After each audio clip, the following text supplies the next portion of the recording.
Dios bendiga a todos los hermanos y amigos presentes que ya están conectados a esta hora por Radio Salvación en exclusiva.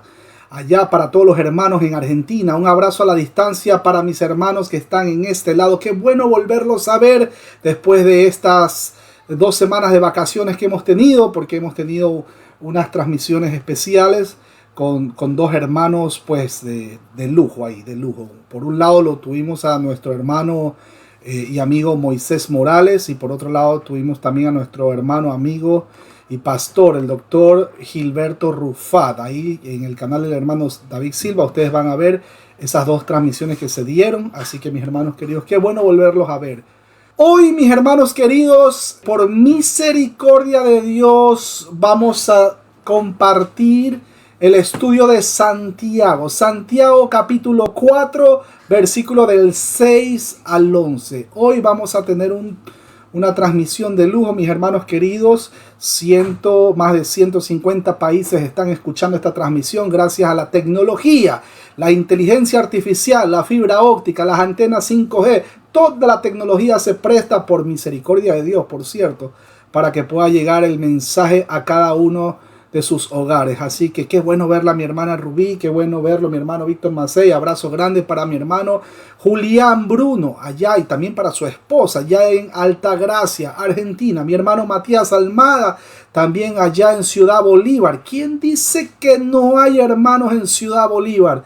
Claro que tenemos allá en Ciudad Bolívar, tenemos a los Almada, mi hermano, llevando y pregonando el evangelio, no solamente fuera de su trabajo, también dentro y fuera de tiempo. Vea, así como nuestro hermano Pablo en aquel tiempo exhortó a los creyentes.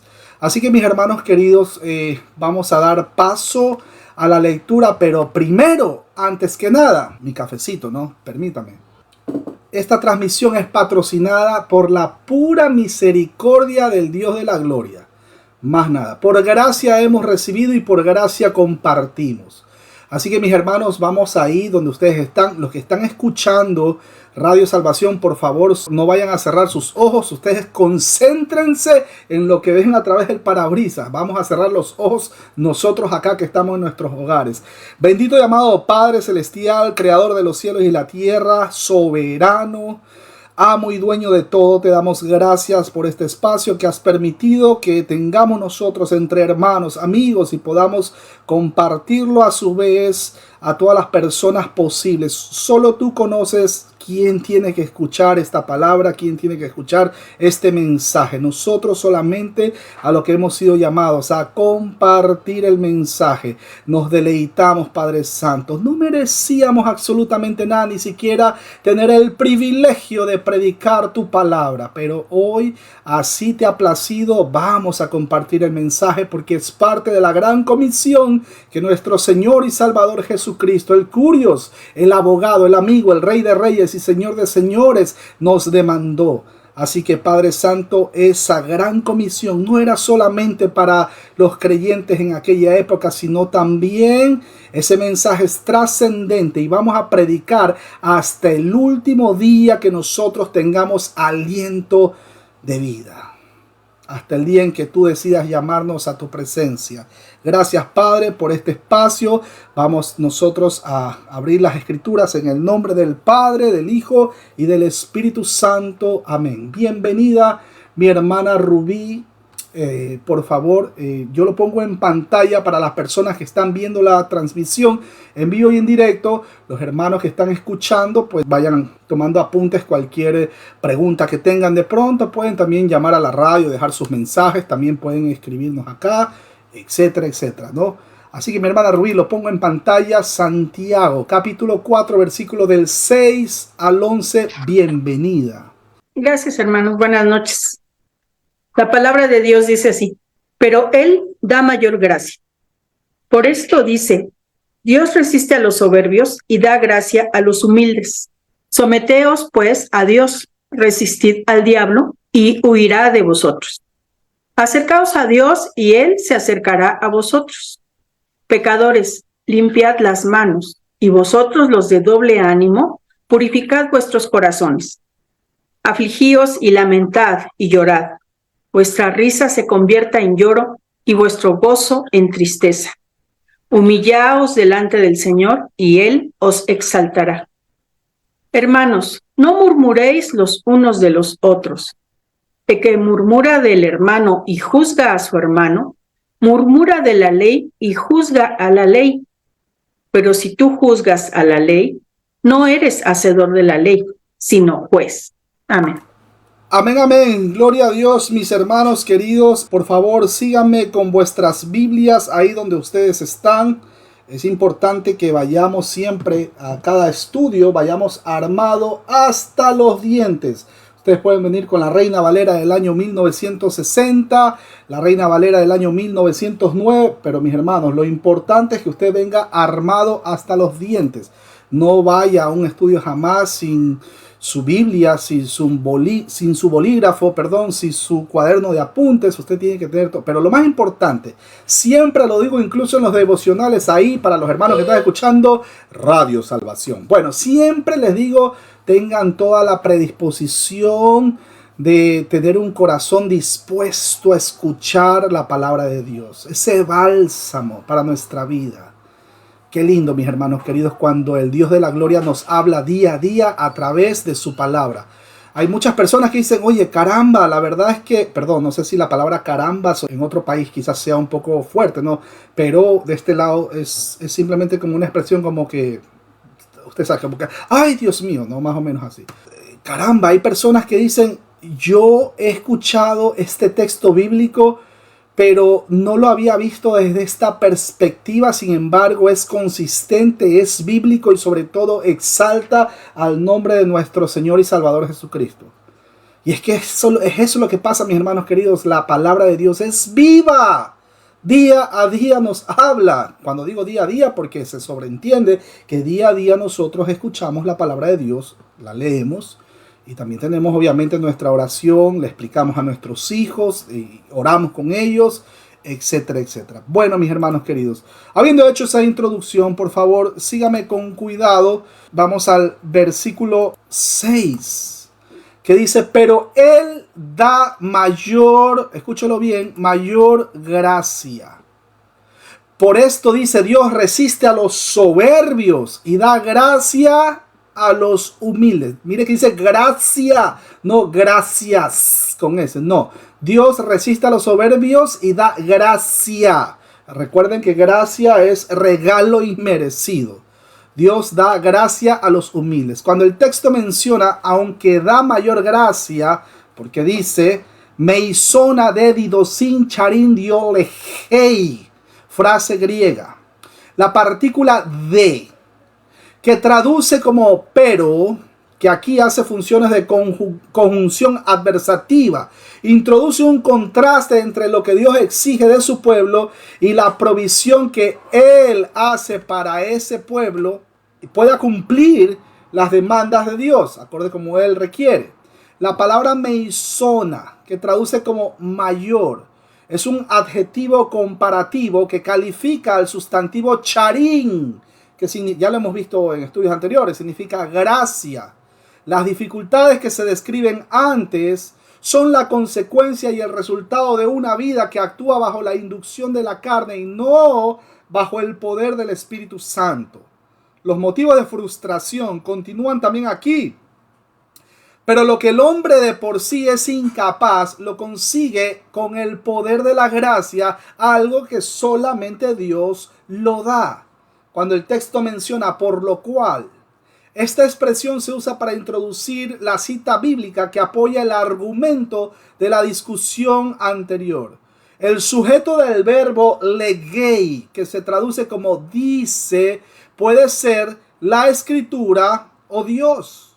De todos modos, la autoridad de la escritura, mis hermanos queridos, radica en el hecho de que es escúchelo bien, la palabra de Dios. El sujeto Dios o theos, como se pronuncia en griego, va acompañado del artículo definido.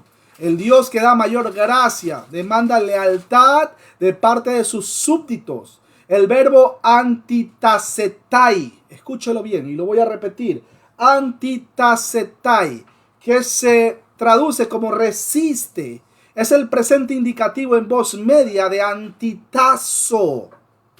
Este verbo es una expresión militar que significa realizar un despliegue militar en preparación para una batalla. O sea, anti, que significa en contra de, y tazo, que significa arreglar, disponer o asignar, dependiendo sea el contexto que se viene hablando. El verbo describe dramáticamente a Dios disponiéndose a sí mismo a entrar en batalla contra esos individuos.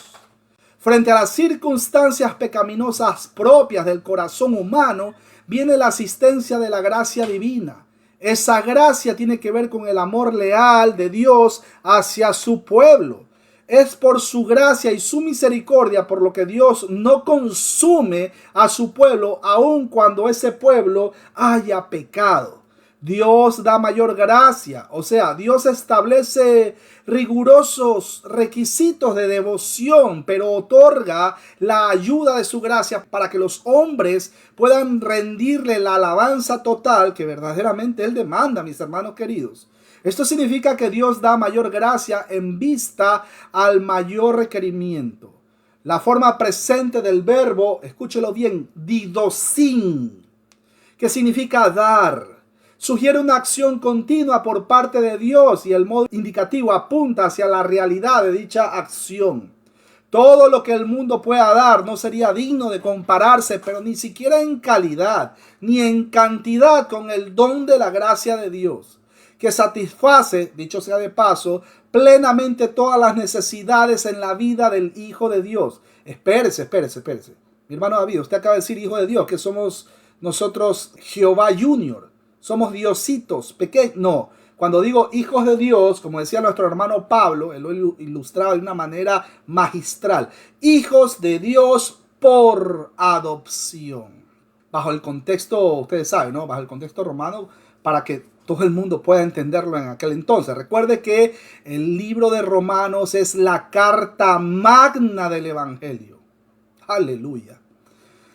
Bueno, ni el poder de nuestras rebeliones ni el de nuestros pecados supera al de la gracia de Dios. La gracia de Dios se manifiesta primeramente en la paciencia divina ante el pecado de su pueblo, no levantándose en juicio para destruirlo, sino otorgándole misericordia. Miren, mis hermanos queridos, hasta dónde tenemos un Dios tan bueno.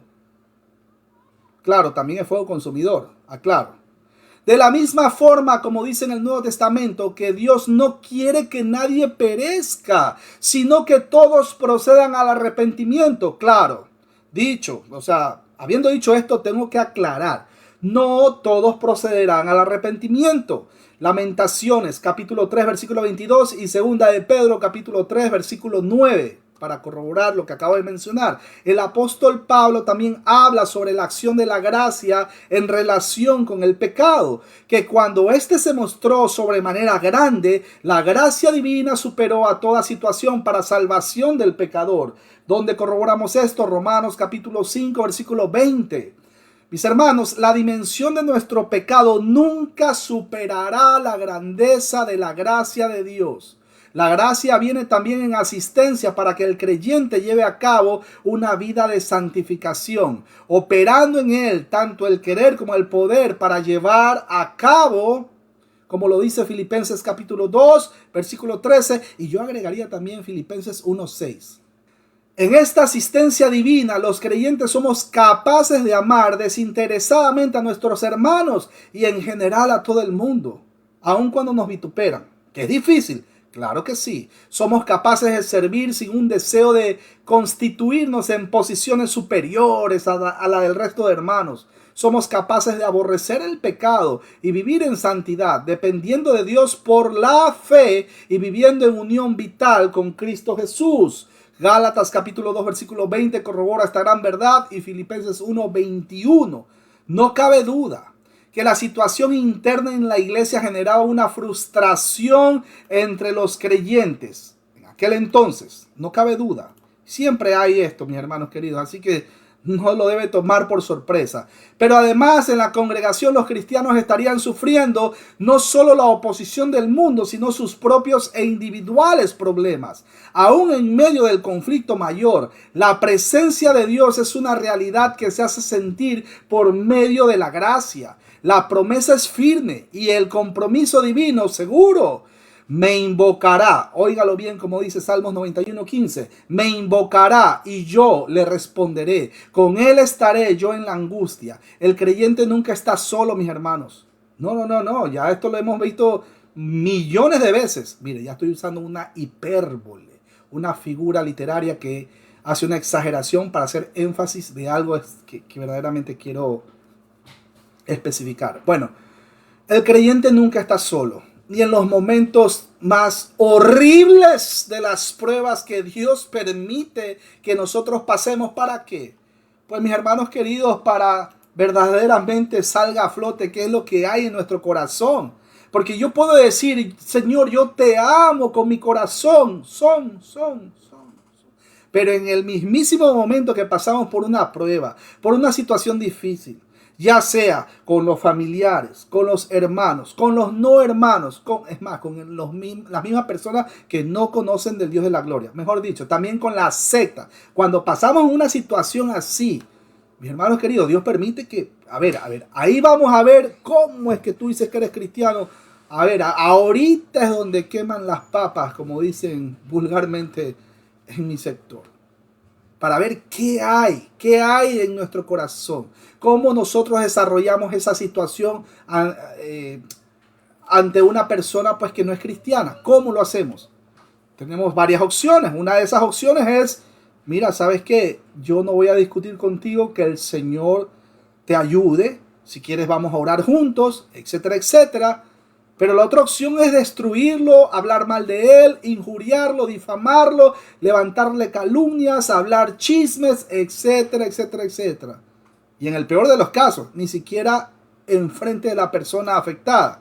Son cosas que se dan, mis hermanos queridos, lamentablemente. Ahora, cuando los enemigos rodean y las inquietudes aparecen, allí está la mesa de la comunión y de la provisión de Dios para el conflicto. Corroboramos esto en Salmos capítulo 23, versículo 5.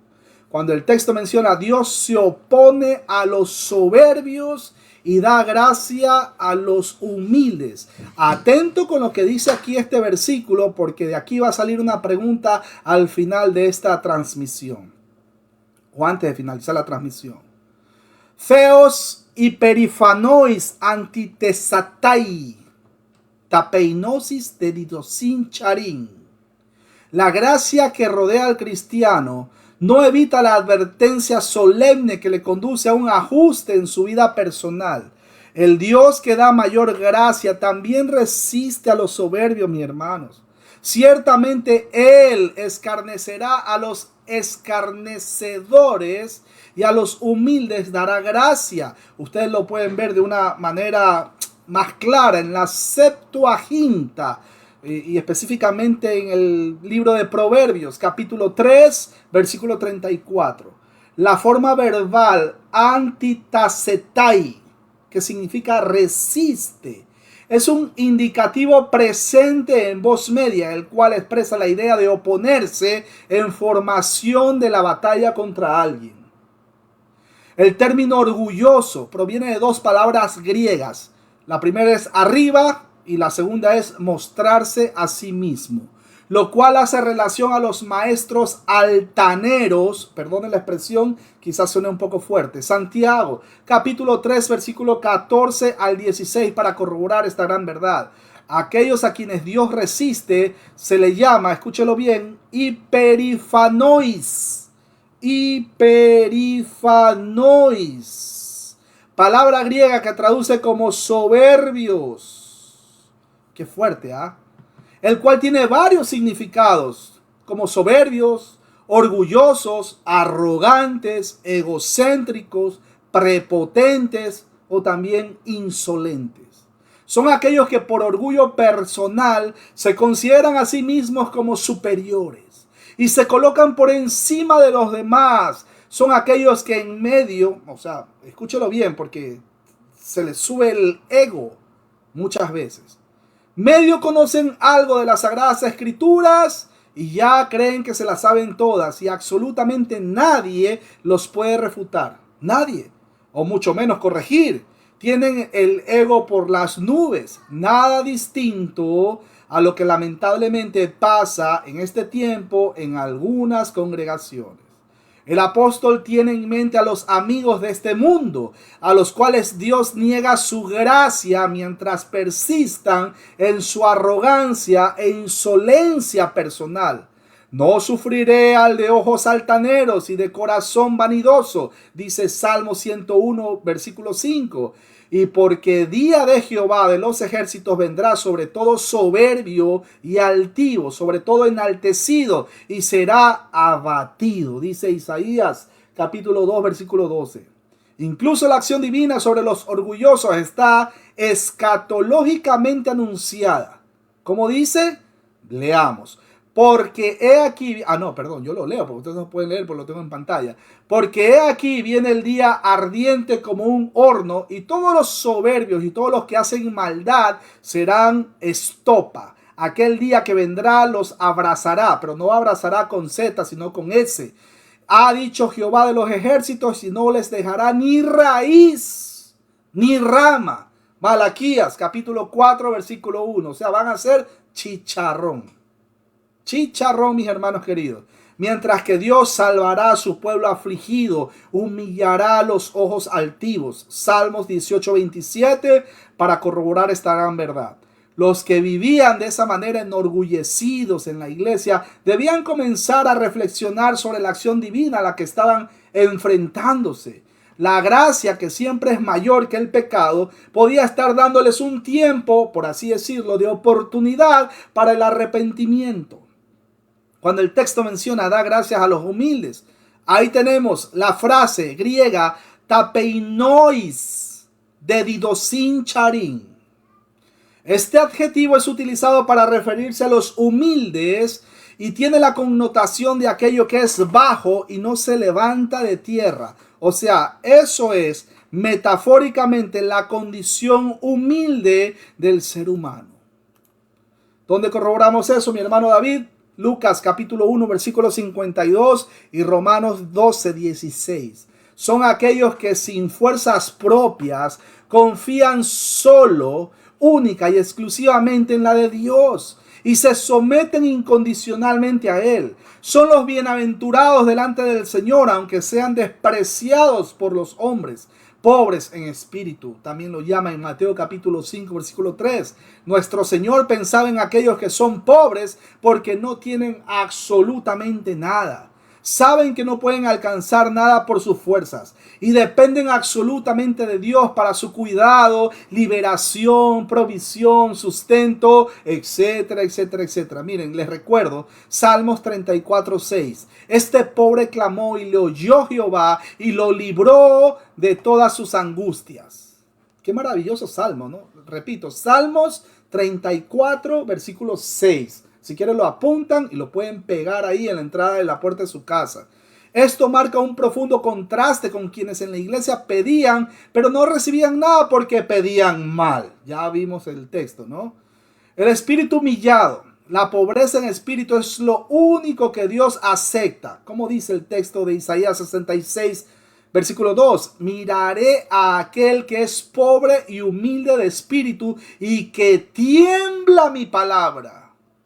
Nada hay que Dios acepte que no sea el espíritu humillado. Los sacrificios de Dios son el espíritu quebrantado. Al corazón contrito y humillado no despreciarás tú. Oh Dios, dice Salmos capítulo 51 versículo 17. El humilde es el único que puede experimentar la libertad del yo crucificado.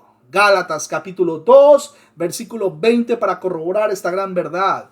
Noten que el verbo da didosin está en presente indicativo, sugiriendo una acción continua y real.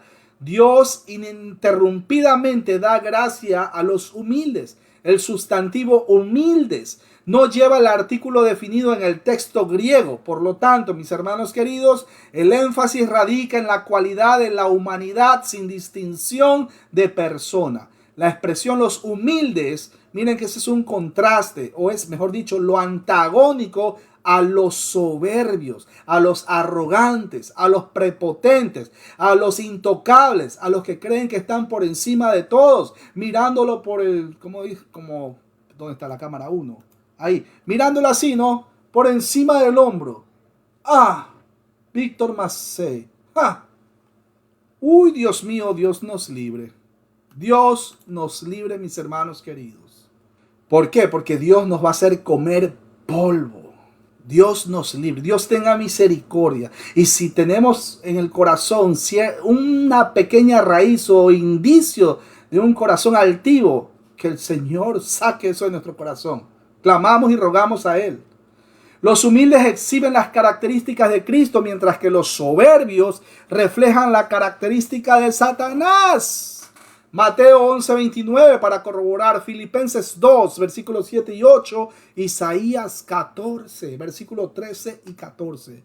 Los humildes en este contexto son aquellos que reconocen su necesidad de Dios y dependen de Él para su provisión, tanto en lo espiritual como en lo material. Había pleitos y contienda entre ellos, esa es una gran verdad. Históricamente, ustedes lo pueden leer en todos los libros que hablan de la historia de la iglesia. El deseo por los placeres les había llevado a establecer una relación de estrecha amistad con el mundo y por lo tanto un alejamiento de Dios.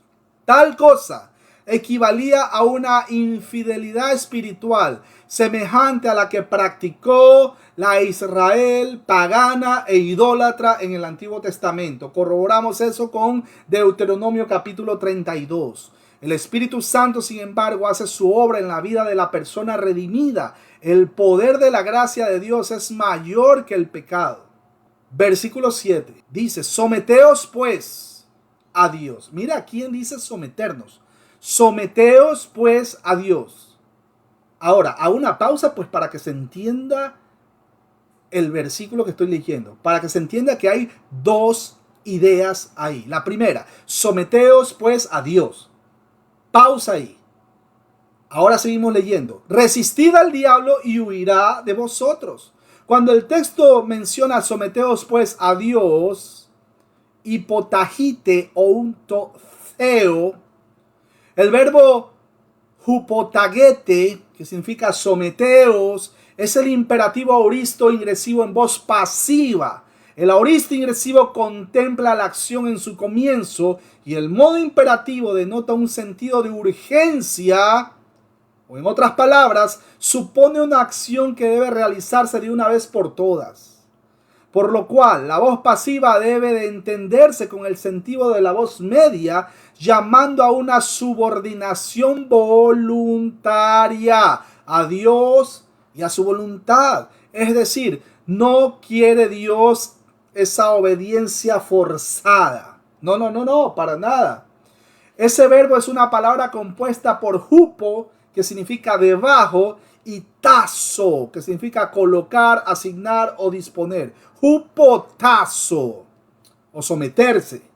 Recuerden que es una expresión militar que describe la actitud de un soldado que se pone bajo las órdenes de un superior. En este caso, el superior es el mismo Dios, a quien el creyente debe de sujetarse. Ante el peligro de la resistencia arrogante, se insta al sometimiento a Dios y lo demanda de modo imperativo a esa sujeción. Con todo, mis hermanos queridos, aunque se establece a modo de mandamiento e imperativamente definido, el sometimiento a Dios es siempre voluntario. Porque Dios no quiere esa obediencia forzada, sino una entrega voluntaria a Él. Ese es el mejor medio para que la oración sea respondida en un tiempo de agonía. Lucas 22, versículos, si mal no recuerdo, 42. ¿Recuerdan cuando dice, Padre, si quieres, pasa de mí esta copa? Y escúchelo bien como dijo el Señor.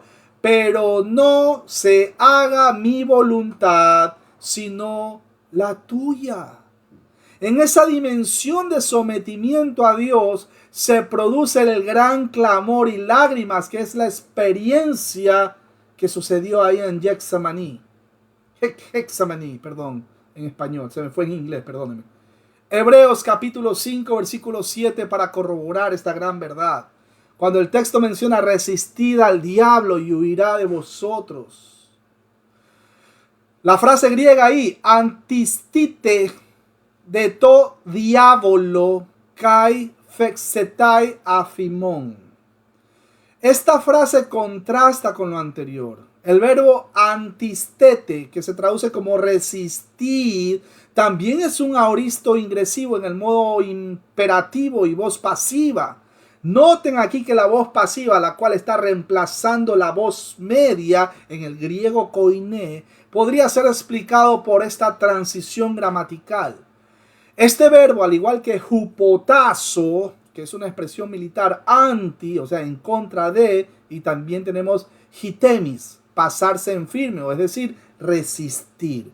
De modo que este verbo dibuja la actitud de un soldado que se atrinchera para hacer frente al enemigo en pleno campo de batalla. El apóstol utiliza esta metáfora para presentar al creyente primeramente sometiéndose a la autoridad de Dios y luego resistiendo al enemigo, es decir, al diablo.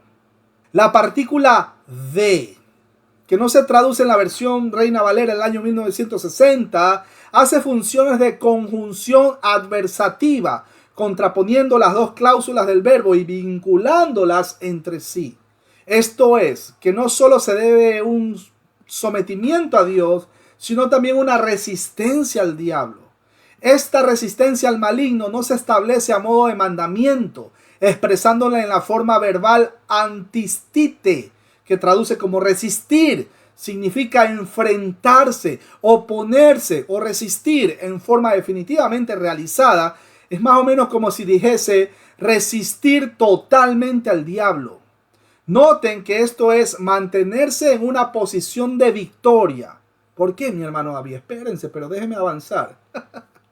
Noten que esto es mantenerse en una posición de victoria, pero en modo alguno salir al ataque buscando al enemigo, al cual resistid firmes en la fe, sabiendo que los mismos padecimientos se van cumpliendo en vuestros hermanos en todo el mundo. Noten además, mis hermanos queridos, que no dice, escúchelo bien, ahí no dice que le compren un café en Starbucks para invitarlo al diablo a un diálogo acalorado, para atarlo, desatarlo, reprenderlo, etcétera, etcétera. No. Mis hermanos queridos, los demonios no se someten a nosotros. Si no recuerden lo que pasó en Hechos de los Apóstoles con los hijos de Seba, unos inmorales que al igual que los chamanes de hoy, de este tiempo, creen que pueden atar, desatar demonios en una supuesta guerra o batalla espiritual. ¿Dónde corroboramos esto, mi hermano querido? Hechos capítulo 19, versículo 13 al 17 y primera de Pedro 5:9. La derrota de Satanás es un hecho cumplido plenamente en la cruz, donde corroboramos Colosenses capítulo 2, versículo 15. Mis hermanos queridos, Satanás está derrotado. Cristo Jesús le metió la estocada final ahí en el Gólgota. Porque el Señor Jesucristo dice en la Escritura que los expuso a todos los principados y potestades. Él dijo, tetelestai, consumado es. O sea, una palabra que significa pagado en su totalidad.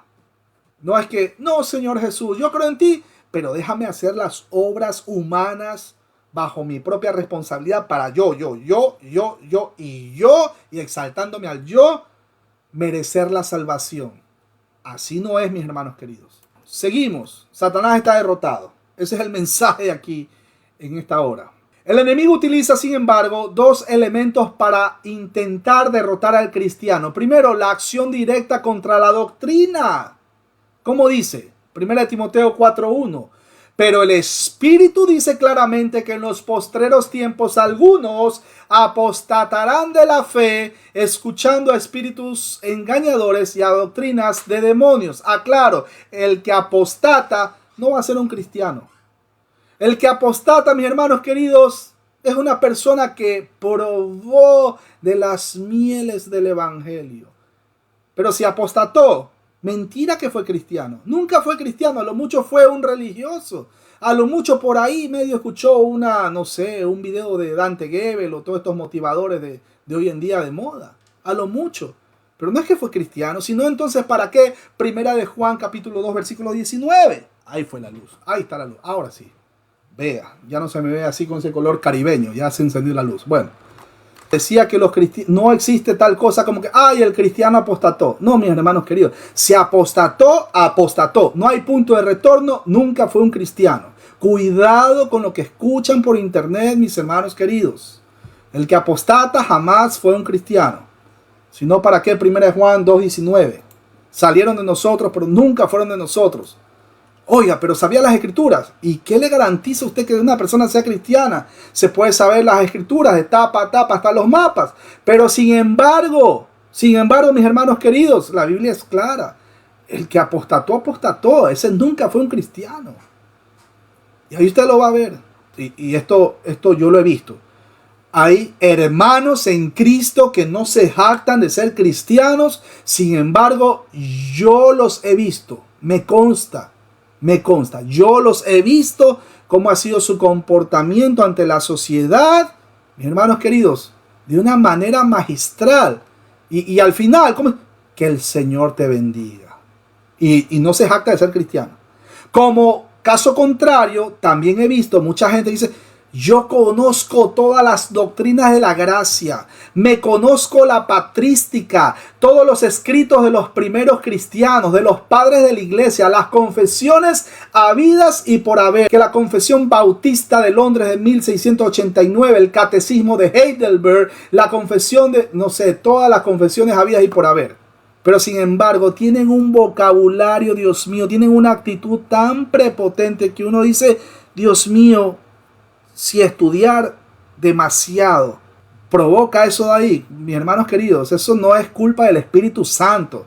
El Espíritu Santo nos va a llevar a que mientras más sabemos, mientras más estudiamos las Escrituras, más humildes somos de corazón y nuestra evidencia va a ser pues el fruto del Espíritu Santo.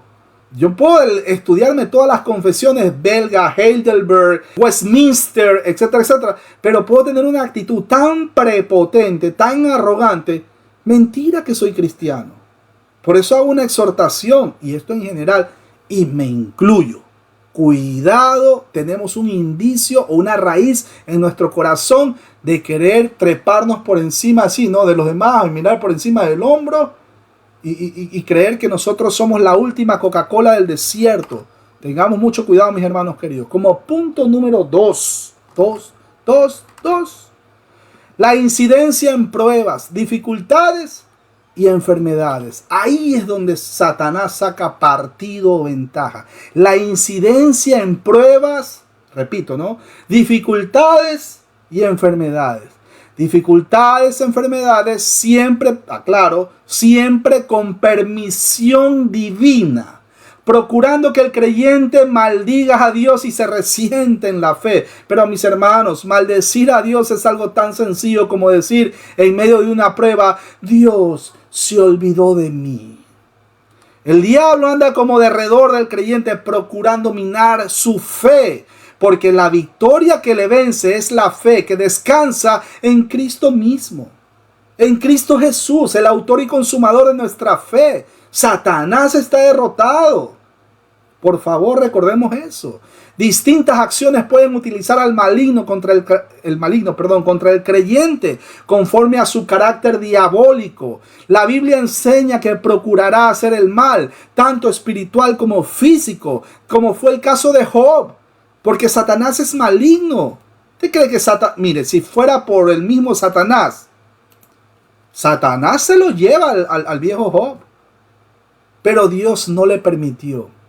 Y la Biblia nos enseña algo: que no hay nada, absolutamente nada que Satanás vaya a hacer en esta tierra a menos que Dios se lo permita.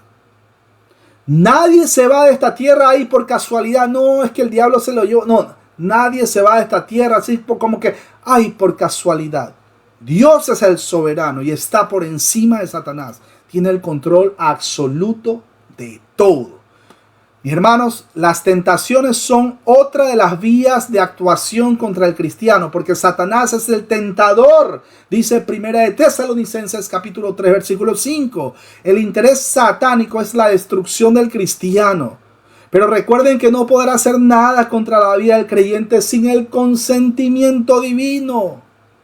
Pero lo hace porque es un homicida. La oposición frontal contra quien desee servir a Dios y tener una vida íntegra, eso es de esperar.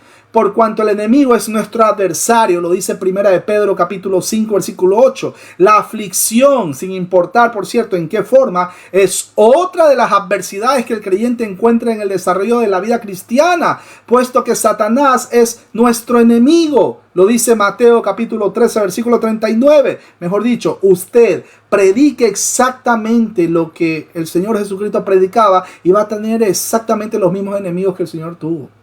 Usted se declara cristiano, en ese mismo momento usted le declara la guerra abierta a Satanás y a todos sus, escúchelo bien, y a todos sus hijos, porque Satanás también tiene hijos aquí en la tierra. Juan 8:44 corrobora esa gran verdad. Oye, pero nosotros somos hijos de Abraham. No. Señor Jesucristo, vengan para acá, les voy a explicar algo. Ustedes no son hijos de Abraham. Ustedes son hijos de su padre, el diablo, porque su voluntad quieren hacer. Léanlo, Juan capítulo 8, versículo 44. Seguimos, porque el tiempo apremia. Era algo muy metido dentro de la iglesia primitiva, mis hermanos queridos. No temáis al diablo. El diablo no puede hacer otra cosa que causar miedo, pero es un miedo vano. No temáis y huirá lejos de vosotros. No puede dominar a los siervos de Dios, que ponen toda su esperanza en el Dios de la gloria. Puede combatir, pero no vencer. Sí, pues mis hermanos queridos, vosotros le resistís, huirá lejos de vosotros, pero confundido. Cuando el texto menciona huirá de vosotros, ahí tenemos la frase griega phexetai afimon. El cristiano resiste a Satanás firme en la fe, bien parado, firme y por cierto sin titubear, sin darle chance. Quizás suene está bien dicho esa expresión, chance, mi hermano Víctor Macei. Dígamelo nomás en vivo y en directo porque de pronto no quiero que suene ofensivo. No es ofensivo, ¿verdad? Es oportunidad, chance u oportunidad. Ok, firme, sin darle chance, sin darle una oportunidad. Lo que pasa es que chance lo usamos acá en Gringolandia. Sin darle esa oportunidad, sin darle pues un milímetro de espacio, por así decirlo, mis hermanos queridos. Una actitud semejante pondrá de manifiesto la cobardía del tentador, o tal vez mejor, la potencia que Dios pone a disposición del creyente para hacer huir al demonio. No tenemos que darle chance o darle lugar al enemigo, pues a menos que haya perdido usted su comunicación con el Dios de la gloria. Usted no va a tener victoria sobre su pecado. Ojo, Cristo ya tuvo la victoria. La salvación está en Cristo Jesús, está ganada. La vida eterna del cristiano está asegurada por la derrota que Cristo Jesús le dio a Satanás y a todos sus ángeles caídos en la cruz. Pero mis hermanos queridos, pero si usted no mantiene comunicación con el Dios de la gloria, usted no va a tener victoria sobre su pecado. Y cuidado con mirar al cielo y decir, no, es que, pero ¿por qué permitiste, Dios, que esto me pase a mí?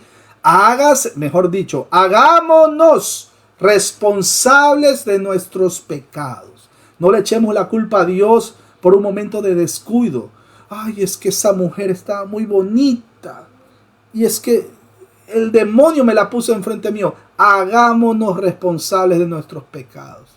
No le echemos la culpa a los demonios y que espíritu de morbosidad y de andar mirando mujer ajena, o en el caso de las mujeres, espíritu de andar mirando hombre ajeno, cuidado. Hagámonos responsables. Nosotros pecamos por nuestra propia concupiscencia. Bueno, la victoria de Jesús en la esfera de la confrontación con Satanás fue un hecho evidente, manifestado en las tentaciones y culminado efectivamente en la cruz.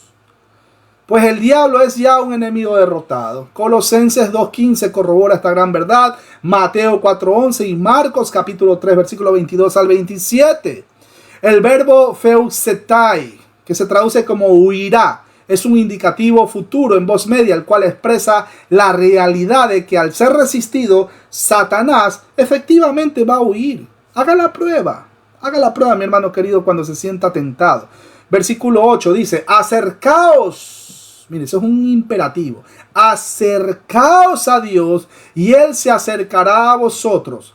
Pecadores, limpiad las manos y vosotros los de doble ánimo, purificad vuestros corazones.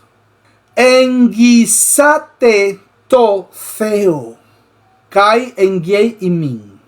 Es una frase de doble cláusula. Acercaos a Dios y Él se acercará a vosotros. Pecadores, limpiad las manos y vosotros los de doble ánimo, purificad vuestros corazones. El apóstol exhorta a los lectores primeramente a acercarse a Dios.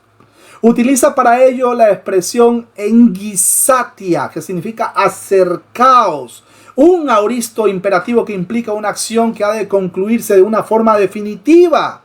Este verso o versículo refleja regulaciones del Antiguo Testamento para los sacerdotes que ahora son aplicables y transferidos a los creyentes. ¿Dónde corroboramos, mi hermano David? Éxodo capítulo 19 versículo 22, Primera de Pedro 2:5 y Apocalipsis 1:6. Noten el requisito del pacto recíproco. Acérquense a Dios y Dios se acercará. Segunda de Crónicas capítulo 15 versículo 2, Zacarías 1:3 y Malaquías 3:7 para corroborar. El verbo expresa la idea de venir cerca desde un lugar más distante. La expresión toi theoi, a Dios, toi theoi, está en el caso dativo y señala una relación personal. Es posible que Santiago, nuestro hermano, amigo y apóstol, que algún día nuestro hermano Víctor Macei lo va a conocer en persona conmigo, es posible que el hermano Santiago tuviese en mente el concepto antiguo testamentario y también se santifiquen los sacerdotes que se acercan a Jehová para que Jehová no haga en ellos estrago, como lo dice Éxodo capítulo 19 versículo 22. El llamado del apóstol a los creyentes es para que entren en una relación de estrecha comunión con el Señor. No importa qué tan lejos un hijo de Dios haya estado del Señor, cuando se acerca a Dios, Dios se acerca a él. El mandamiento está inspirado en las enseñanzas del Antiguo Testamento. Diles pues, así ha dicho Jehová de los ejércitos, volveos a mí, dice Jehová de los ejércitos, y yo me volveré a vosotros. Ha dicho Jehová de los ejércitos, y desde los días de vuestros padres os habéis apartado de mis leyes y no las guardasteis. Volveos a mí y yo me volveré a vosotros. Ha dicho Jehová de los ejércitos, mas dijisteis, ¿en qué hemos de volvernos? Zacarías capítulo 1 versículo 3 corrobora esta gran verdad y Malaquías 3:7. No es un llamamiento a los incrédulos, aclaro, no es un llamamiento a los incrédulos, sino a creyentes que de alguna manera se alejaron de Dios. Antes de la conversión, es Dios quien se acerca al hombre, porque de otra manera el hombre nunca se acercaría a Dios. Esa es la causa por la que el Hijo del Hombre vino aquí a esta tierra, para buscar y salvar a los que se había perdido, o lo que se había perdido. Lucas capítulo 19 versículo 10 para corroborar esta gran verdad. Sin embargo, luego de la regeneración, el creyente que se distancia de Dios ya está habilitado en su nueva naturaleza a volverse a Él, para recuperar el camino de las bendiciones y el disfrute de una comunión plena. El creyente puede volverse a Dios y entrar a su presencia porque verdaderamente ya tiene un libre acceso. Romanos 5:2 corrobora esta gran verdad. El trono de Dios ya no es para el cristiano un trono de juicio, sino de gracia y de misericordia. Hebreos capítulo 4 versículo 16. Es más, el libro de Apocalipsis es un libro de esperanza para nosotros los cristianos. No es un libro de terror para los que no lo son. Retornar a Dios es posible inmediatamente que se desee, puesto que está cercano a quien le invoca. Salmo 145, versículo 18, para corroborar esta gran verdad. Cuando un creyente se acerca a Dios, inmediatamente Dios se acerca a él, lo recibe, y si tiene que corregir al creyente, lo hace, ya que Dios al que ama reprende. Como judíos de estirpe, por lo menos mayoritariamente, volvía a repetirse con ellos lo que había sido una situación continuada a lo largo de la historia de Israel. A pesar de la gracia y del amor de Dios demostrado hacia ellos, por cierto, habían sido rebeldes y se habían alejado, se habían apartado de él. Es cierto que ahora, además de judíos de origen, son cristianos por incorporación en el cuerpo de Cristo, que es la iglesia. Pero en cierta medida tenían una doble responsabilidad ante esta situación, la de pertenecer a un pueblo a quien Dios había dado promesas y manifestado su fidelidad, y también la de pertenecer a un cuerpo de salvos, pero no por obras, ni por obras de la ley, sino por gracia. Esa es la gran responsabilidad de muchos de los destinatarios de la carta, a quienes se les exhorta a volverse nuevamente a Dios para disfrutar de sus bendiciones y restaurar la comunión que evitaría la frustración en que se encontraban a causa de su extravío espiritual. No importa, mis hermanos queridos, óigalo bien usted que está escuchando Radio Salvación. No importa cuánto se hayan alejado de Dios, como en el caso del hijo pródigo, los brazos de la misericordia están siempre abiertos para recibir al creyente de regreso en un abrazo de comunión, amor y amistad.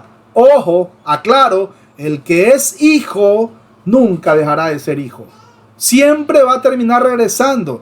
El que es apóstata, pues solamente fue un religioso. No va a regresar a Dios, pero ni de broma. Lucas capítulo 15, versículo 18 al 20 para corroborar, y primera de Juan 2:19. Los creyentes, mis hermanos queridos, tenemos un libre acceso a la presencia de Dios y podemos acercarnos confiadamente al trono de la gracia, como dice Romanos 5:2 y Hebreos 4:16. Pero ¿quién hizo posible esto, mi hermano Víctor Macei? Por favor, hágame el favor. ¿Quién hizo posible esto? Cristo Jesús ha hecho posible esto. Mediante su obra expiatoria y la reconciliación efectuada a través de él, que todo creyente tenga el privilegio de la comunión con el Padre Celestial.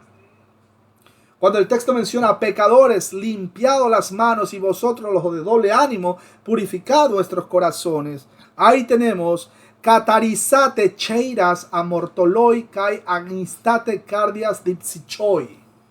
Esta cláusula, mis hermanos queridos, es muy intensa y fuerte por los calificativos que utiliza. En primer lugar, llama a una limpieza moral, expresada en la metáfora de lavarse las manos. Este es otro imperativo aoristo activo. Miren, note que Santiago llama a los creyentes amartoloi, que se traduce como pecadores, lo cual también se relaciona con la purificación ceremonial de los ritos de adoración de los sacerdotes allá en el Antiguo Testamento. ¿Dónde, mi hermano David? Éxodo capítulo 30 versículo 17 al 21 y Ezequiel 44:15. Miren, este adjetivo involucra la condición de quien es transgresor y que ha errado el blanco que Dios estableció para su vida. Es el término más común en la escritura para referirse al pecador. Llamar de este modo a un judío era una expresión fuerte. Los bajaba de la nube o del caballo, como dicen en Argentina. De allí que Herodes echaba humo por la cólera al escuchar las palabras de Juan el Bautista. Los fariseos solían utilizar el término para referirse a los publicanos y a todo aquel que desconocía la ley o la ignoraba de una manera voluntaria. Esta se convirtió en una frase idiomática del Antiguo Testamento para apartarse de y también remover el pecado, así que la mano se convierte en un revelador del corazón. Deuteronomio capítulo 21, versículo del 1 al 9 para corroborar. Salmos 24 también, versículo del 4 al 26. Nosotros, mis hermanos queridos, nos convertimos en lo que pensamos.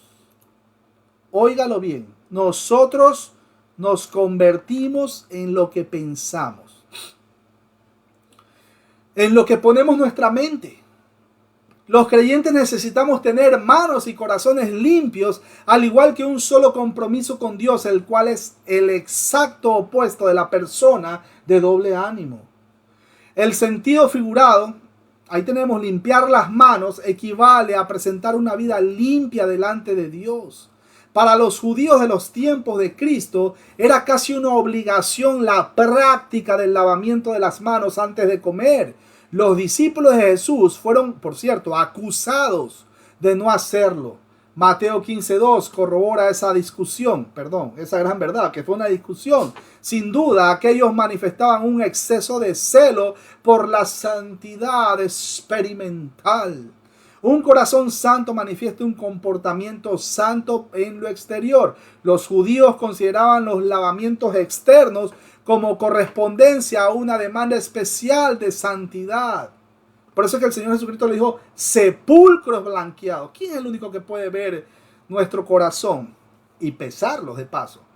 El mismo sumo sacerdote, los sacerdotes en el antiguo orden tenían que bañarse antes de ejercer el ministerio sacerdotal y lavarse las manos antes de ejercer las funciones en el santuario. Levítico 16, versículo 26 al 28, Números 19, versículos 7 y 8, Éxodo 30, versículos 17 al 21. Los escribas y fariseos, hipócritas de aquel tiempo, enseñaban que descuidar el lavado de las manos era tan malo como la lujuria o cualquier pecado o crimen. El apóstol aplica el deseo de pureza de los antiguos a los cristianos de su tiempo, demandando en la figura de las manos limpias la realidad de un corazón santo delante de Dios. El apóstol Pablo pide a los que oran que lo hagan levantando manos limpias, que en el contexto textual inmediato tenía que ver con las vidas sin ira, sin contienda, y este era uno de los problemas exigentes de la iglesia. ¿Cómo corroboramos? 1 Timoteo 2:8, apúntelo ahí. La comunión con Dios se interrumpe por este pecado. Por consiguiente, las oraciones hechas en espíritu contencioso, que manifiesta una verdadera falta de amor a los hermanos, no pueden ser respondidas. Y escúchelo bien, limpiar las manos implica confesión y separación del pecado. 1 Juan 1:9 para corroborar. En lugar de dedicar tiempo a orar incorrectamente para no recibir lo que deseaban, se les exhorta a una oración de confesión, tanto individual como colectiva. Cuando el texto menciona purificar vuestros corazones de doble ánimo, miren, ahí tenemos otro aoristo activo imperativo. Esto, por cierto, no es solamente una ceremonia de lavatorio externo, sino una limpieza interna. El pacto, por cierto, tiene requisitos. Jeremías 4:14 para corroborar, 1 de Pedro 1:22 y 1 de Juan 3:3. Miren, no solo se le llama pecadores, sino que se confirma que entre ellos hay creyentes de doble ánimo, literalmente dos almas. El apóstol advirtió entonces que un hombre de doble ánimo es inconstante en todos sus caminos y no puede orar con fe. No puede, porque está viviendo una doble moral. Por un lado está orando a Dios y por otro lado está viviendo en la carne. Está todavía plagado de chismes y de tanta situación negativa que contamina nuestra vida espiritual. El corazón dividido fue una de las manifestaciones más lamentables de la historia de Israel. Acuérdense, 1 de Reyes capítulo 18, versículo 21. ¿Hasta cuándo claudicaréis vosotros entre dos pensamientos? Si Jehová es Dios, seguidle, y si Baal, id en pos de él. ¿Se acuerdan cuando hubo esta confrontación entre Elías y los profetas de Baal? Los creyentes a quienes Santiago describe son dipsichoi, que se traduce como doble ánimo. Es decir, se trata de inconstantes en lo que no se puede confiar. No se puede confiar. En ocasiones seguían a Dios y en otras estaban siguiendo al mundo. Por un lado estaban preparando un estudio bíblico y por otro lado estaban intentando entrar al estadio ahí en la final de la Copa América ahí para ver si vamos a ver si va a jugar Argentina con Colombia, metámonos por los ductos ahí. Mis hermanos queridos, no podemos estar con un pie, no digo que es pecado por si acaso, pero o estamos en las cosas del Señor o lancémonos de una vez para el mundo. Lancémonos ya para el mundo, pero no podemos estar claudicando. O sea, con un pie en las cosas del Señor y por otro lado estar en las cosas, pues, coqueteando con el pecado. ¡Ay, ya! ¡Mete el gol! HP, JK, y que, mira, y que... Mis hermanos queridos, Tiene que haberlos visto. Por favor, no seamos de doble ánimo. En ocasiones seguían a Dios y en otras estaban siguiendo al mundo. Cuando el texto menciona purificar el corazón, agnisate cardias, ahí viene de cardiólogo, cardias, purificada el corazón. Esa era la condición, pues para los judíos la purificación tenía un significado tanto ceremonial como ético. La ley ceremonial de los judíos requería el lavamiento y la purificación con propósitos higiénicos. Sin embargo, el ritual del día de la expiación involucraba ceremonias de sacrificio y liberación, simbolizando la purificación del corazón y la anulación de la culpa. La expresión vuestros corazones se usa metafóricamente para indicar el centro de la personalidad o la vida interior de la persona.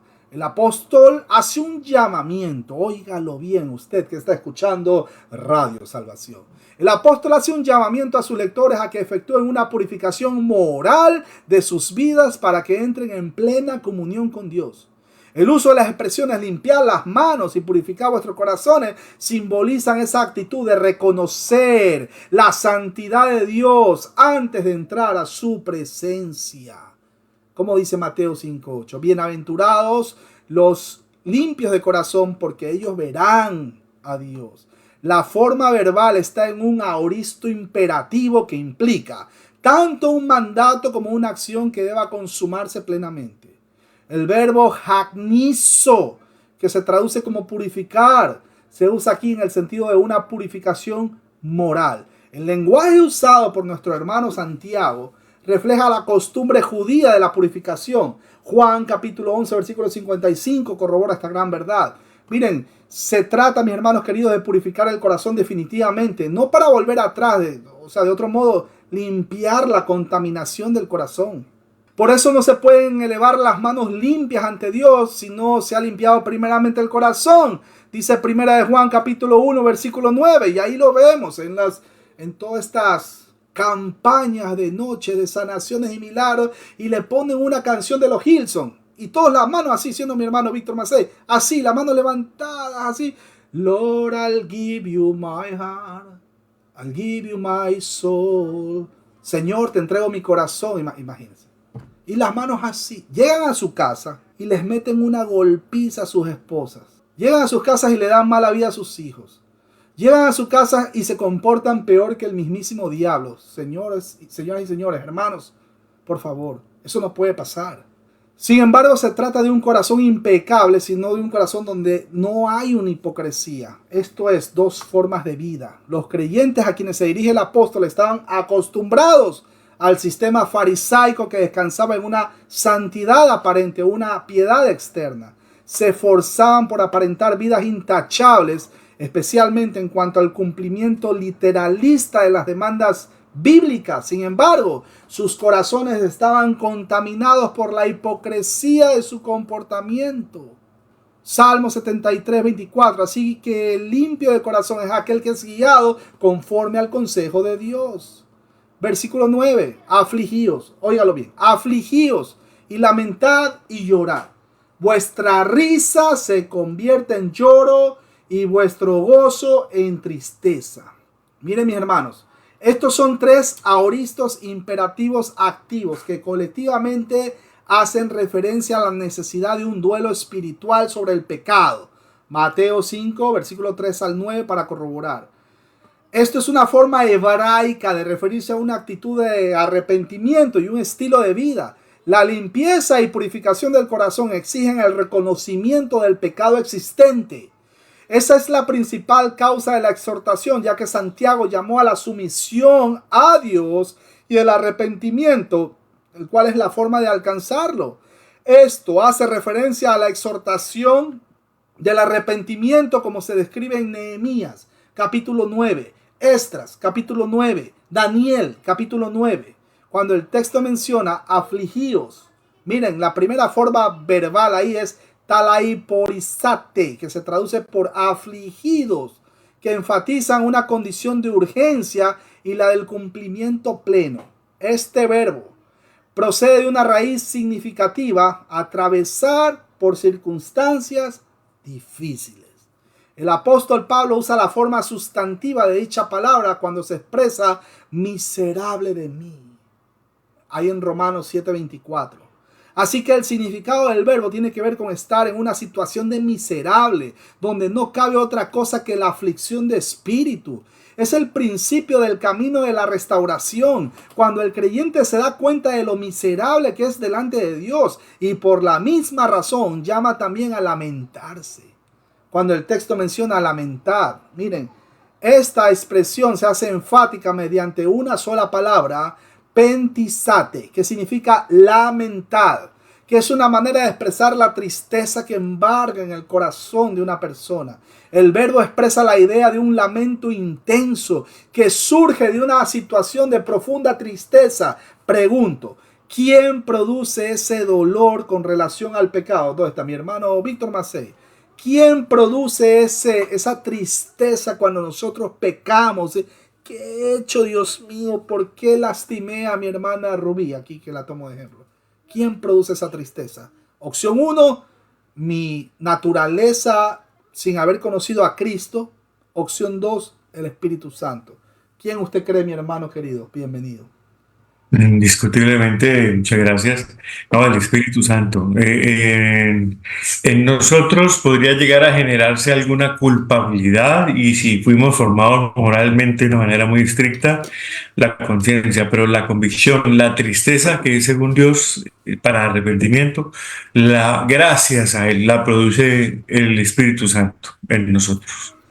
Exactamente. El Espíritu Santo es quien produce ese dolor intenso en nuestro corazón, en nuestro ser. ¿Qué he hecho? He lastimado a mi hermano Víctor Macei. ¿Por qué lastimé a mi hermano Julián Bruno allá en Radio Salvación? ¿Por qué lo lastimé? Solo el Espíritu Santo produce eso. Pero, ¿qué va a pasar? ¿Pero por qué? Porque somos creyentes, por la misma presencia del Espíritu Santo morando en nuestra vida. En el caso de una persona que no es cristiana, ¿qué creen ustedes que va a pasar? A lo mucho, ya no importa. A la hermana Rubí ya se le pasa de aquí a mañana y a lo mucho un remordimiento. Y eso se produce por medio de la carne. Eso lo produce la carne. Ya, mi hermana no sabe aguantar una broma. Ya. Ahí la llamo mañana. Todo bien, ¿no? Todo bien, ya, todo chévere, ya, está bien. Imagínense. ¿Ven la diferencia? Pero seguimos, mis hermanos queridos. Toda la iglesia debería estar haciendo duelo por el pecado que se manifiesta en su interior. Y no solo aquellos a quienes el apóstol llama pecadores. Llorar el pecado propio es señal de arrepentimiento, pero llorar el pecado de otros es un acto de confesión delante de Dios, como había hecho el profeta Nehemías, donde corroboramos. Nehemías capítulo 1, versículo del 4 al 11, cuando el texto menciona llorar. Miren, ahí tenemos el verbo glaxate, que se traduce como llorar. También es un aoristo de imperativo, que es lo mismo que los dos anteriores. Remarca la idea de una urgencia y de una acción completada. Miren, esto es primordialmente el llamado. Óigalo bien, el llamado al arrepentimiento. Pero más que eso, esta es una recomendación expresada con vehemencia del deseo sobrio que constituye la característica propia de un cristiano en contraste con un espíritu indiferente y frívolo. El lloro es la expresión del lamento del alma, pero esto con relación al arrepentimiento genuino, el que es dado por el Espíritu Santo, no, por cierto, al lloriqueo ese que se dan en las mega iglesias, que con el juego de luces, así estilo discoteca, apelan a los sentimientos de todos los presentes. Y por cierto, como decía, estos segundos solamente lo da la carne. O sea, ya ustedes tienen que ver en todas esas iglesias, pues, emergentes que aquí en Estados Unidos están de moda, que baja la luz para crear una atmósfera sobrenatural. Ponme ahí en el piano y le ponen suavecito ahí y hasta cámara de humo va saliendo así y la gente está llorando y es que esa música, mira al que está sentado en el trono y están así, ¿no? Pero llegan a su casa una vez más y son pero peor que el mismísimo diablo. Puede llorar todo lo que quiere en la iglesia, pero eso no significa ni garantiza que verdaderamente ha nacido de nuevo.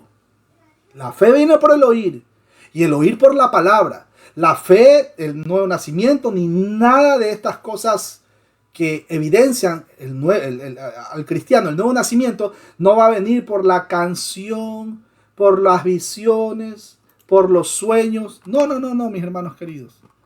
En otras palabras, el apóstol hace un fervoroso llamamiento a sus lectores a demostrar una tristeza que les conduzca a un arrepentimiento genuino.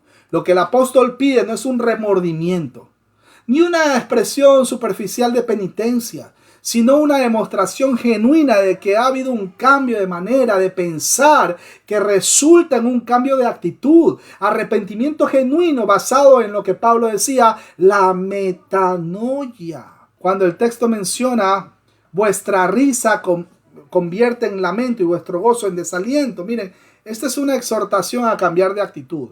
La risa, ahí hablamos de getos, palabra griega, es lo contrario a llanto o pentos y gozo. Es lo opuesto de tristeza.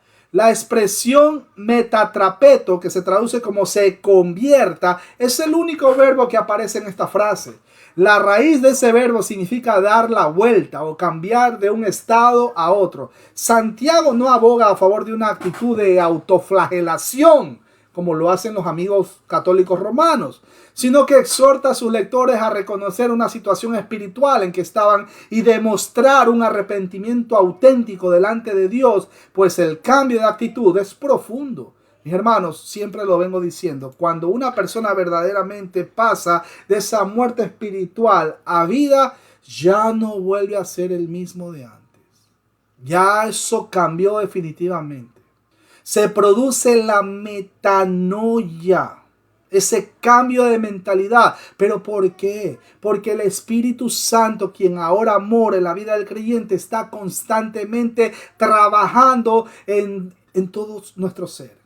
Entonces ya, aunque queda todavía ciertos rasgos, por así decirlo, de ese viejo hombre, mi hermano querido, ya no vuelve a ser lo mismo.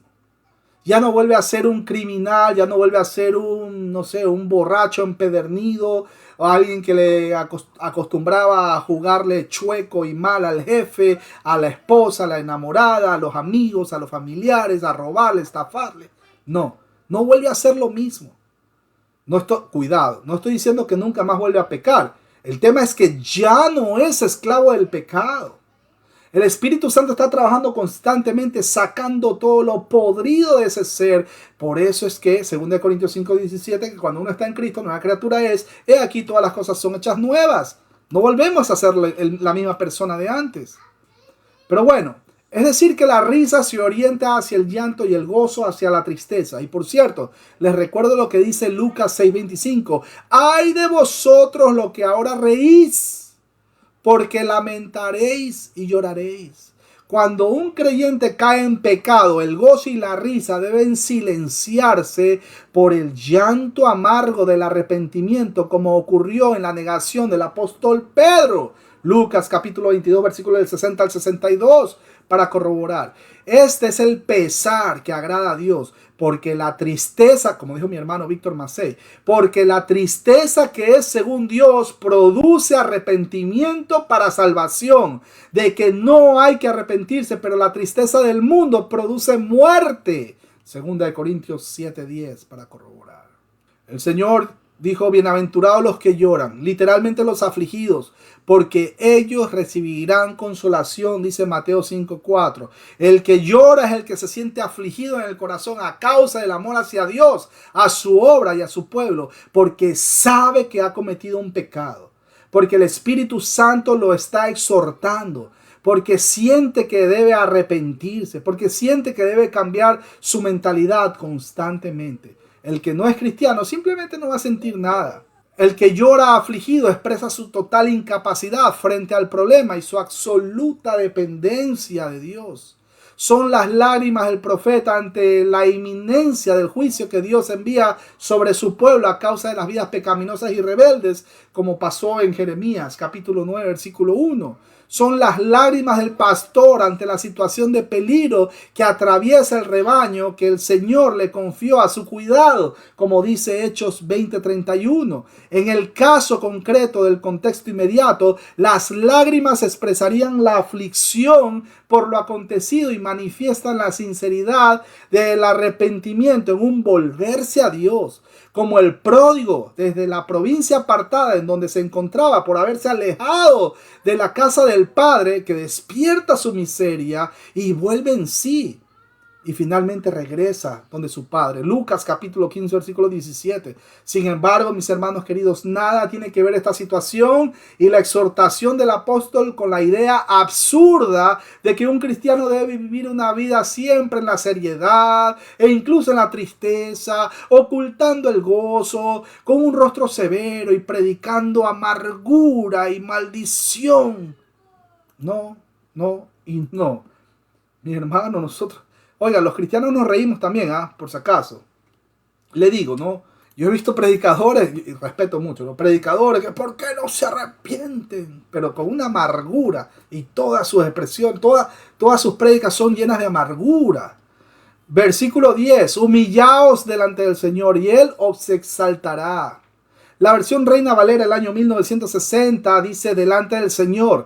La Biblia de las Américas dice en la presencia del Señor. La versión Dios habla hoy dice delante del Señor y la Biblia de Jerusalén dice ante el Señor.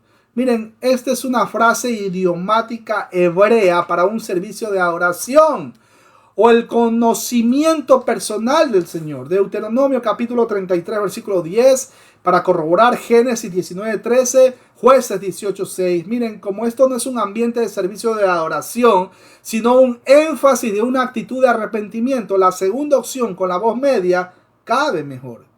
El apóstol manda o exhorta a sus lectores a actuar, pero de inmediato. El verbo ahí, tapeinosete, que se traduce como humillaos, es un aoristo imperativo en la voz pasiva, pero que podría tener la función de una voz media, y en ese caso estaría diciendo humillaos por vosotros mismos delante del Señor. Es decir, tomen la iniciativa y espontáneamente humíllense delante del Señor. Otra posibilidad sería tomar el verbo como un simple pasivo, de modo que la exhortación sería permitid o consentid ser humillados delante del Señor. No se trata de una humillación forzada, sino de una entrega y una compunción voluntaria. Así que la mejor manera de concluir el párrafo exhortativo es con un llamado a la humildad. Algunos en la iglesia querían sobresalir sobre los demás. Nada distinto a este tiempo. Como lo demuestra el deseo de ser considerados como maestros, y a estos en general se les llama a humillarse delante del Señor.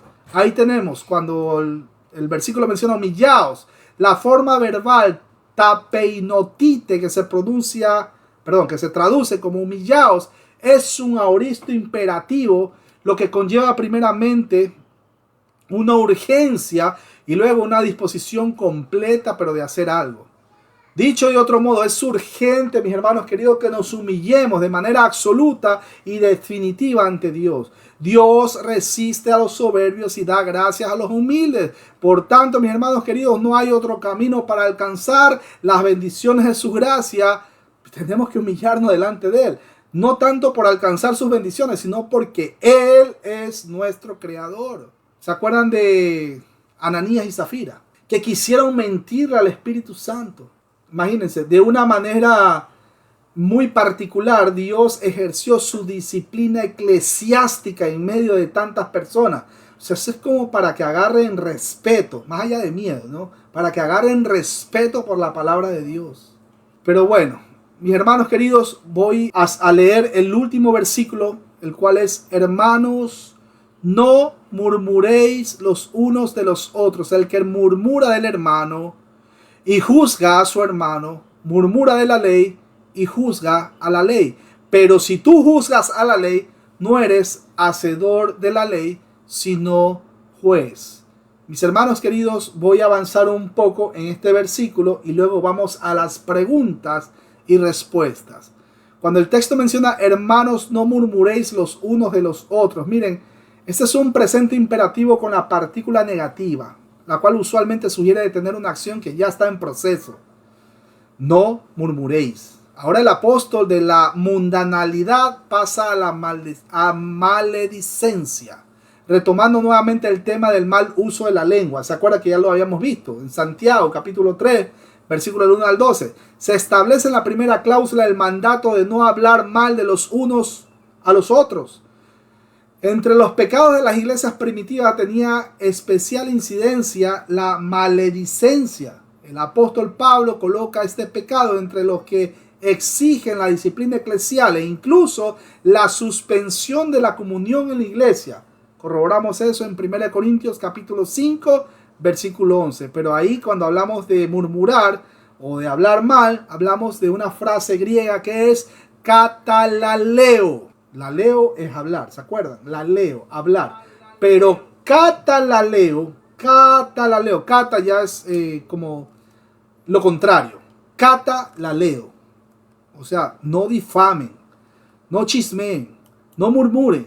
Pero bueno, mis hermanos queridos, preparen ahí preguntas y respuestas. Ahora sí, mi hermano, ¿quién va? Víctor Macei. ¿Qué debe hacer usted? Escuche la pregunta. ¿Qué debe hacer usted si quiere que Dios lo exalte? Bueno, de nuevo, por favor reciba un abrazo, un cordial saludo, fraterno saludo. Usted que se conecta en este momento, a la hora que se esté conectando desde el lugar del mundo donde se esté conectando. Conforme a lo que estás preguntando y lo que hemos aprendido en toda esta lectura, Dios resiste a los soberbios. Dios no maneja, no hay trato con ellos. Entonces, la mejor posición que uno puede adoptar es la de humillarse. Y humillarse es,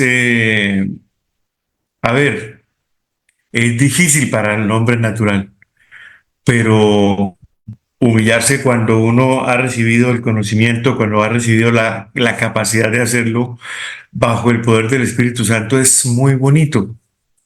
En realidad es poderse como dejar tratar como un bebé. Humillarse ante Dios es uno de los actos de amor donde uno puede recibir el amor de Dios. Y es lo mejor que podemos hacer porque estamos reconociendo nuestra condición humana, nuestra condición de naturaleza caída, nuestra condición de pecadores, nuestra condición de dependientes, la condición de necesidad absoluta, completa de Él, y de reconocer que necesitamos su guía, su dirección, su poder para vivir. Entonces, humillarse es muy bonito delante de Dios y esa condición es la que, bueno, uno como si se vaciara de todo orgullo, se quitara todo eso, se despojara de ese viejo hombre, ahí es cuando Dios puede vertir en nosotros las cosas buenas y exaltarnos, pero es humillados primero. Amén, Amén. amén. Mira, usted mencionó ahí. Es algo así como vaciarse de nuestro propio orgullo, ego, arrogancia o toda la cosa negativa y vea, como que abrir nuestro corazón en la presencia del Dios de la gloria. Mis hermanos queridos, el Señor Jesucristo se vació. Cuidado, no estoy diciendo que Él se vació de su orgullo o algo. El Señor Jesucristo no tenía eso, cuidado. Pero el Señor Jesucristo, mis hermanos queridos, o sea, Él hizo el tema de la kenosis, que no voy a entrar en ese detalle aquí, pero sin embargo, Él dio un ejemplo. ¿Por qué nosotros no podemos ser sumisos y abrir nuestro corazón ante el Dios de la gloria y decir, esto es lo que está aconteciendo en mi vida, he pecado? Cuidado, Jesucristo no ha pecado, por si acaso. Cuidado, mi hermano querido, cuidado. Por eso tengo que ser enfático y claro. Pero usted mencionó algo bien claro, ¿no? O sea, tenemos que abrir prácticamente nuestro corazón en la presencia del Dios de la gloria. Vea, he pecado contra el cielo, contra ti, esto es lo que me ha pasado. Mira, la ofendida a la hermana Rubí. Es más, mañana mismo la llamo a la hermana Rubí, le digo, hermana Rubí, esto ha pasado en mi vida, he tenido un mal pensamiento en contra de su persona, yo pensé mal de usted, etcétera, etcétera, etcétera. Por favor, perdóneme, mi hermana. Quizás la hermana, obviamente porque es un ser humano, quizás le pueda doler, se pueda resentir, todo, pero ya el Dios de la gloria trabajará en el corazón de ella también. Pero míralo, o sea, está de manera sincera reconociendo su error, su pecado. Bueno, dale una oportunidad, perdónalo, etcétera, etcétera, ¿no? Pero bien, mi hermano Víctor Macei, qué bueno, Gloria, qué bueno es aprender del Señor, ¿verdad? Mi hermano Matías, no sé si mi hermano Matías Almada, allá en Ciudad Bolívar, Argentina, mi hermano Matías, bienvenido. Acá estamos. ¿A quién, escucha la pregunta, a quién resiste Dios, aparte de los judaizantes? ¿A quién resiste Dios? Bienvenido, mi hermano Matías. Bueno, mis hermanos, buenas noches a todos. Es de conocimiento de todos los hermanos que estudiamos la palabra, sabemos que Dios resiste a los soberbios. Eso ya lo sabemos bien. Y fue siempre así, en toda la historia. Una cosa es que alguien no tenga el conocimiento de algo y le pregunte de una manera humilde al Señor y respetuosa, saber de algo de su palabra. Y muy distinto es una persona que no conoce al Señor, que está muerta en sus delitos y pecados, y ahí empieza a pasar lo que se ve comúnmente en todos lados. Empiezan a atar, desatar, decretar, y se han visto muchos ejemplos de eso, que empiezan a poner condiciones al Señor. Señor, haz esto, por esto, y como mandando a Dios. Sin embargo, no es así. Estamos muy equivocados, muy equivocados. Debemos ser humildes con el Señor. Él es el soberano. Él es el soberano. Ahí está mi respuesta, hermano. Maravilloso. Mira que me recordaste de manera indirecta al viejo Job. El viejo Job, Claro. a él le pasó de todo, pero él no tuvo una actitud prepotente o arrogante en contra del Dios de la gloria, sino que él, o sea, con una manera, vamos a llamarla así, con un corazón humilde, le pregunta y todo. Y es más, ni siquiera lo maldice a él, sino que él se maldice a sí mismo. El viejo Job, imagínense, o sea, a cualquiera de nosotros que comienza a pasarle todo lo que pasó el viejo Job, Dios mío, mis hermanos queridos, o sea, o sea, a veces uno dice, yo no voy a maldecir a Dios, nunca, pero sin embargo, pasan por una situación, y aunque no maldijera a Dios, pero por lo menos va a murmurar y va a decir, pero ¿será que te olvidaste de mí? ¿Será que de pronto yo no estoy considerado dentro de tu plan de salvación? ¿Será que...? Yo he escuchado hermanos así. Mira que le digo hermanos. Mis hermanos queridos, o sea, si Dios permite que nos expriman como naranja, pues es precisamente porque Él es el soberano, y también para ese ejercicio de saber qué es lo que hay en nuestro corazón ante una situación tan difícil. Mire con lo que pasó con los israelitas. Recién habían salido de Egipto, fueron allá al desierto, ¿se acuerdan? Que estaban bajo esa opresión y Faraón, y que les hizo la vida de yogur de cuadrito. Pero ellos, en lugar de ser agradecidos, comenzaron a decirle ahí, ¿no? Al patriarca, le dicen, oye, ¿y qué es que no hay cementerios allá en Egipto, que nos vienes a traer a morir acá al desierto? Ya, pues, o sea, ¿hasta qué hora?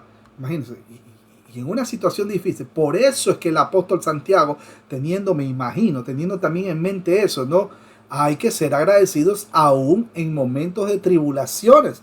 La iglesia siempre ha pasado por tribulación. Cuando hablo de la iglesia, estoy hablando de la novia de Cristo, conformado por todos los cristianos a lo largo de la historia. Eso es otro tema. Pero siempre hemos pasado por tribulaciones, y el que no ha pasado por tribulación, prepárese, porque va a pasar por tribulación. Porque o es un cristiano recién convertido, o sea, un bebé, vamos a llamarlo así, en la fe. Prepárese, mi hermano querido, va a pasar por tribulaciones. Los únicos cristianos, escúcheme bien, los únicos cristianos que no están pasando por tribulaciones, ¿saben dónde están? En el cementerio, físicamente hablando. Porque hablando ya espiritualmente, están ante la presencia del Señor. que eso es otro tema que no voy a entrar ahí en detalle. Pero muy bien, mi hermano Matías, muchas gracias. Ahora, hermana Rubí, ¿qué consejo es dado para resistir? Bienvenida, mi hermana Rubí. Buenas noches, hermanos. Bueno, Santiago nos da un consejo muy importante que es la base, yo creo, de la vida cristiana, ¿no? Que es someternos a Dios. Dice el texto, someteos a Dios, pues, resistid al diablo y huirá de vosotros. Habla de resistir al diablo, sometiéndose a Dios, pero resistir al diablo de manera activa, no de manera pasiva, ¿no? Resistir al diablo de manera contundente y no de manera como arrinconados, ¿no? Escondiéndonos para que no nos haga nada, ¿no? Sino sabiendo que nuestra armadura ha sido puesta por Dios, tener fuerza para poder luchar porque sabemos que Él ha sido ya vencido. Eso es. Amén. Y de esa manera, pues, con esa confianza, con ese sometimiento a Dios, pues Él huirá de nosotros. Miren lo que usted acaba de mencionar, sabiendo que tenemos la armadura. Mi hermano querido, eso es lo que tiene el cristiano. El Espíritu Santo nos prepara, nos equipa a lo largo de nuestra vida cristiana. Y parte de eso incluye el kit, el paquete completo. En este caso, perdone que hable de una manera antropomórfica. Nos equipa, nos da la armadura de Dios. Y parte de la armadura de Dios, ¿qué creen que es, mis hermanos queridos? Los sueños o las visiones. ¿Qué opina usted, mi hermano Víctor Macei? ¿Qué es parte de las armaduras? ¿Podemos decir que son los sueños o visiones? ¿O cómo es la situación? Porque aquí yo tengo la espada, por mi caso. Sí. No, para nada. Los sueños y las visiones ya son cosas muy tan humanísticas que no. Todo lo que nos enseña el apóstol Pablo en Efesios, ¿sí? El yelmo de la salvación, el escudo de la fe, la coraza de la justicia, la espada del Espíritu, etcétera, que es tema de largo estudio y bellísimo estudio. Eso, oiga, para el que no ha visto el libro de Efesios, o al menos, bueno, mi hermano, a mí tengo un cansancio en los ojos, no quiero leer. Bueno, por lo menos escuche la palabra. Vaya ahí al canal del hermano David Silva, ponga ahí, hermano David Silva, Efesios. Ahí está el estudio de Efesios. Pero por favor, no se suscriba, no le dé like. Esto no es por ganancia. Esto no es porque quiere el hermano David Silva lucrarse de YouTube. No. Mire, mis hermanos, por gracia hemos recibido y por gracia nosotros compartimos. Así que ahí donde usted... Muchas gracias, mis hermanos, por esas respuestas tan maravillosas. Recuerden, www.radiosalvacion.com.ar. Así que ahí donde ustedes están, mis hermanos queridos, no se olviden, todos los martes hay devocionales, más o menos 7 de la noche, hora New Jersey, por allá serían 8 de la noche, por ahí, unos devocionales, mis hermanos queridos, que no se lo pueden perder. Exclusivo, mis hermanos queridos, exclusivo. O sea que no lo van a escuchar en otra radio. Bueno, Padre amado, santo y eterno, gracias te damos por este espacio que nos has dado. Gracias porque hemos aprendido que nosotros... ¿Cuántas veces hemos sido amedrentados por el enemigo y nosotros hemos titubeado? Y nuestro hermano Pablo nos está diciendo aquí prácticamente, párense firmes. ¿Qué les pasa? Y de paso nos recuerda que Satanás ya está derrotado desde la cruz. Cristo ya lo derrotó. Nosotros tenemos ya la victoria desde una manera posicional. Pero Padre Santo, nosotros tenemos que confiar en el Señor. Nosotros tenemos que usar los medios de gracia. Nosotros tenemos que estar bien armados y equipados con la armadura de Dios. Es verdad que muchas veces nosotros entramos en titubeos, muchas veces dudamos ante las situaciones que pasan en la vida, factores exógenos, Padre. Y eso lo único que evidencia es que hemos dejado de lado la comunicación con el Dios de la gloria, contigo. Perdónanos, Padre. Es verdad que muchas veces A veces, ay, estoy cansado, me voy a acostar, ya mañana oro. No, Padre, es verdad. El enemigo está como león rugiente viendo a quién devorar. Al que encuentra mal parqueado, lo desbarata. Padre Santo, ayúdanos a mantenernos siempre firmes para poder resistir. Ayúdanos a mantenernos en comunión contigo para poder nosotros vencer y salir victoriosos con respecto a los pecados que nosotros pudiéramos llegar a cometer en el día.